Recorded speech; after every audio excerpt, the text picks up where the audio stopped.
In all times and places of history, human beings have wondered, where did we come from? What happened to us after we die?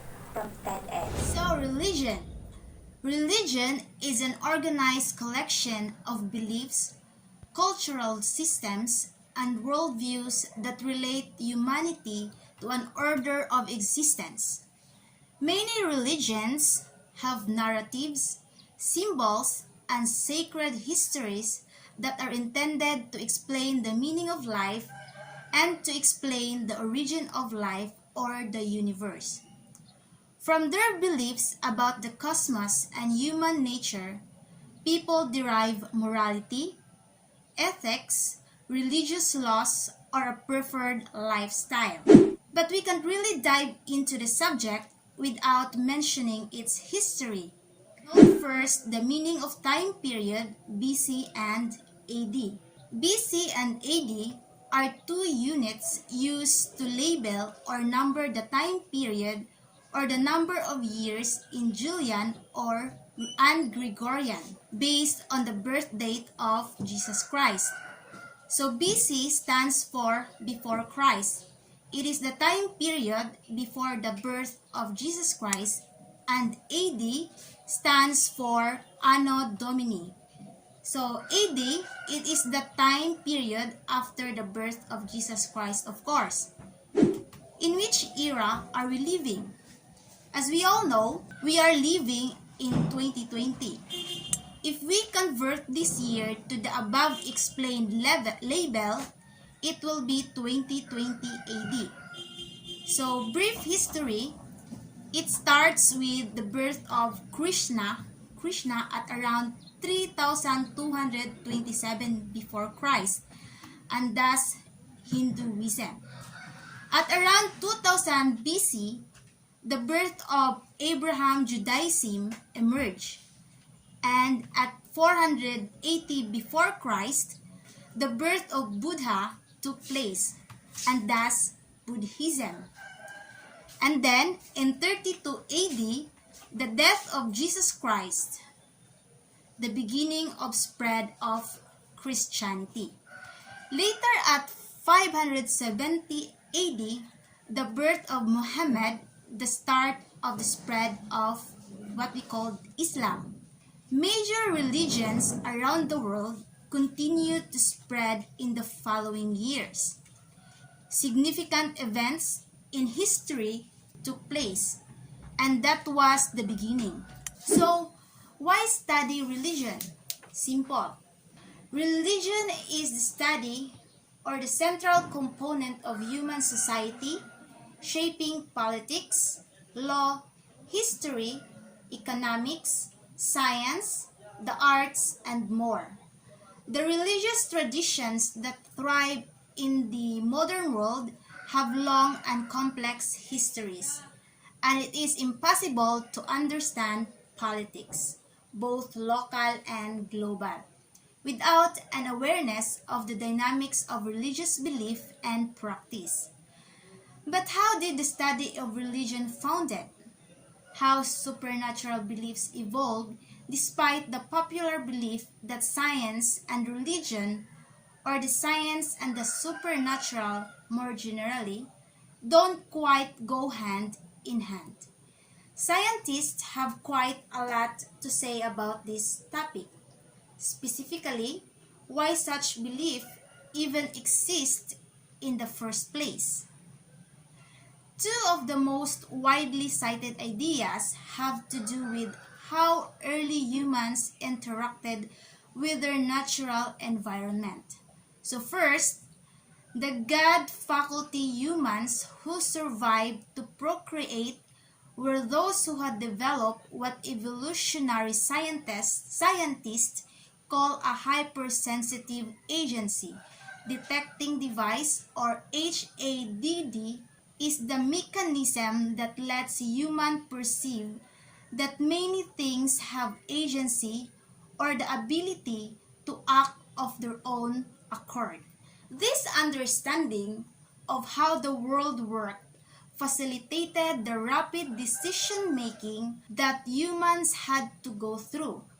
For example, You're a human living many thousands of years ago. You're out of the plains, sitting around, waiting for an antelope to walk by so you can kill it for dinner. It's like a vampire. All of a sudden, you see the grasses in front of you, rustling. What do? Do you stop and think about what might be causing the rustling?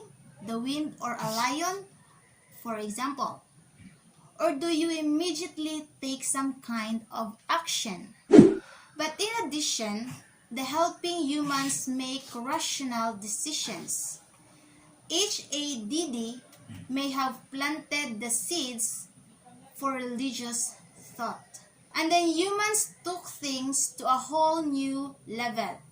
They started attributing meaning to the actions of things that were not really acting of their own control. For example, they thought that the raindrops were acting for a purpose. This tendency to explain the natural world through the existence of beings with supernatural powers, things like gods, ancestral spirits, goblins, and fairies, form the basis for religious beliefs. That's according to many cognitive scientists. The second cited idea is for the good of the group.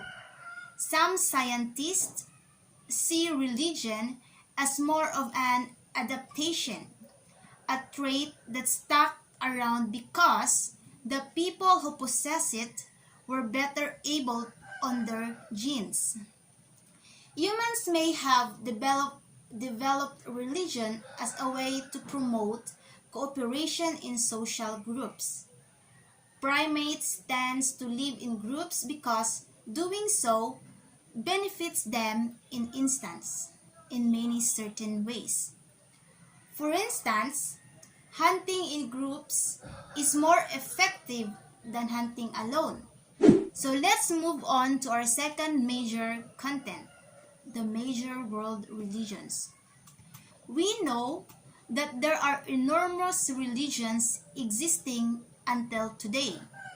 Actually, according to some estimates, there are roughly around 4,200 religions in the world.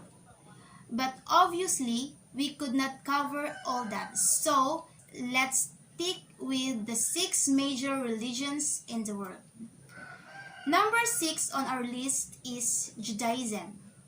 Judaism is a monotheistic religion practiced by the Jewish, an ethnic and religious nation descended from the historic people of Israel and Judah. So Judaism, as it would be recognized today, originated in the Middle East in at least the 500s BCE, although certain religious traditions or beliefs can be traced back much further. So its adherents have long faced persecution from dominant religious groups and around them. The Roman Empire destroyed the Second Temple, the center of Judaism. And the nation was scattered. Through the modern day, Jews have been the victims of intense violence and discrimination.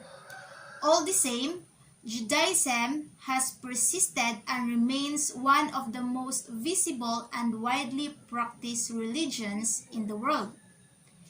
So number 5 is Sikhism. What is Sikhism? Sikhism is a young religion founded in the early 1500 CE in the Punjab, in northern India, by the Guru Nanak. So Guru Nanak was raised as a Hindu in the Muslim-ruled Mongol Empire, but he rejected both dominant faith and began preaching his own religion. A community formed around him. Around over the next 2 centuries, the Sikhs would be led by 9 more gurus. The last living guru named the Sikh holy book Guru Granth Sahib as his successor, and there has since been no single leader of the Sikh community. Despite being a religious minority, the Sikhs overthrew the Mughals and founded a major empire in northern India in the 18,000s.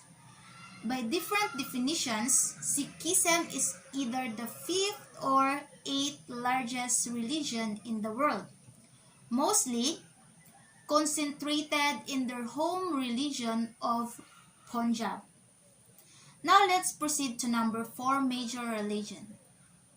The number 4 is the Buddhism. So Buddhism is a religious tradition founded in Gautama Buddha in the early 400s BCE, drawing from the many of the same Vedic traditions that inform Hinduism.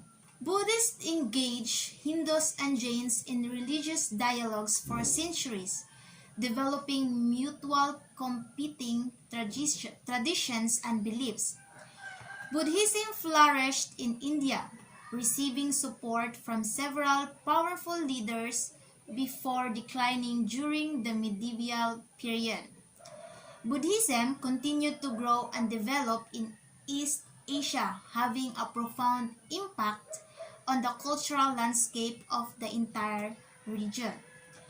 Buddhism today is the fourth largest religion in the world, being the majority religion of many countries in Southeast Asia, and with nearly 200 million practitioners in China. The top 3 religion is Hinduism. It is by many accounts the oldest religion in the world due to its origins and Vedic beliefs dating as far back as the 1500s BCE. So the religion has no founder and is a synthesis of many different Indian religions. The religion waxed and waned in competition with Jainism and Buddhism throughout Indian history before seeing a huge resurgence after the medieval period. Thereafter, it became the dominant religion on the Indian subcontinent. Hinduism is one of the most geographically concentrated of the major world religions of the world's 1.12 billion Hindus. 0.07 billion live in India and Nepal. The sheer number of practitioners, however, makes Hinduism the world's third largest religion. So the second major religion in the world is the Islam. Islam is a strictly monotheistic faith founded by the Prophet Muhammad in the 6007 and present-day Saudi Arabia. His teachings, collected in the Quran, claim common descent with many Jewish and Christian beliefs. Muhammad preached his faith in the city of Mecca, despite opposition from local polytheists, and quickly built a religious community of early Muslims. The community was forced to relocate to Medina in 622, after which the group codified and began their expansion across the Arabian Peninsula. Nearly all of Arabia converted to Islam by 632, the year of Muhammad's death, and in the years since it has grown to become the world's second largest religion in the world, and mostly concentrated in the Middle East and the Southeast Asia. And our top on the list, the Christianity. So Christianity is a monotheistic religion centered around the personage of Jesus Christ of Nazareth. Christianity arose in the 30s or 50s CE as a religious offshoot of Judaism based on the teachings of Jesus, who was himself Jewish. So early Christianity rejected many of the social, cultural, and religious institutions of Judaism and pursued radically different strains of spiritual thought. Within a century, a recognizable church was founded. The text of the faith and its most important creeds were confined or codified in the 300 CE. Despite persecution, Christianity became the state religion of the Roman Empire and all of its inheritors.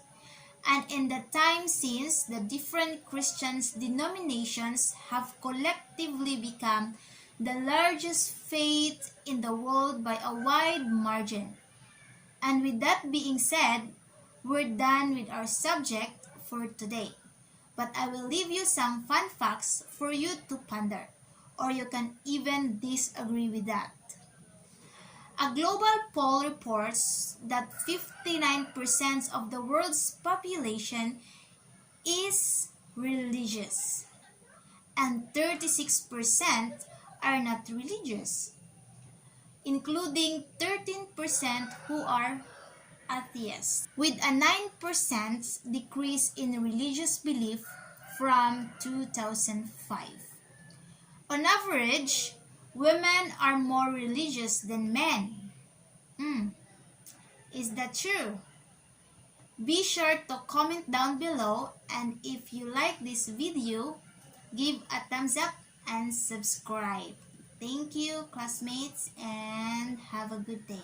Good luck with your reaction video. Good luck with your reactions. Thank you. 감사합니다. Jonalou. Raindrop, drop top, smoking, no cooking, the hot pot. Fucking on your bitch, yeah, that. Cooking up dope in the crock pot. We came from nothing to something, nigga. I don't try no.